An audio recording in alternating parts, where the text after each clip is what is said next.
Le vestibule est un espace de concertation, de médiation et de transmission des valeurs où se prennent les décisions engageant les communautés.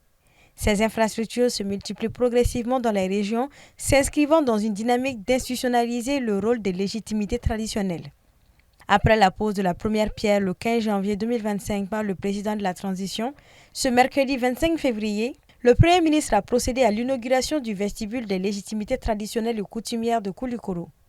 L'objectif affiché par les autorités est de reconnaître le poids social et moral des chefs traditionnels, aujourd'hui considérés comme des acteurs importants de la stabilité, dans la prévention et la résolution des conflits. Ces vestibules-là, c'est des repères. Ces lieux sont indiqués où les uns et les autres peuvent aller pour facilement gérer des conflits, passer des messages et l'autorité pourrait donner des instructions. Et donc aussi, il faut faire en sorte qu'on ne résume pas les autorités et légitimités traditionnelles uniquement qu'aux chefs de village. Faire en sorte que dans ces vestibules-là, le chef de quartier siège, mais que le chef des griots puisse y être, que le chef des forgerons puisse y être, le chef des garçons, Kamalen Kunti puisse y être, qu'on ait aussi le chef des chasseurs, etc. Que tout c'est cet ensemble-là qui constitue les légitimités.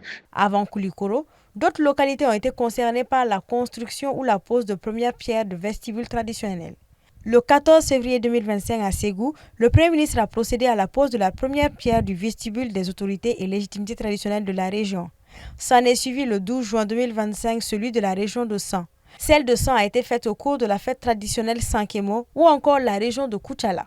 A noter qu'une journée appelée Journée nationale des autorités et légitimités traditionnelles a été instituée par décret le 4 mars 2022.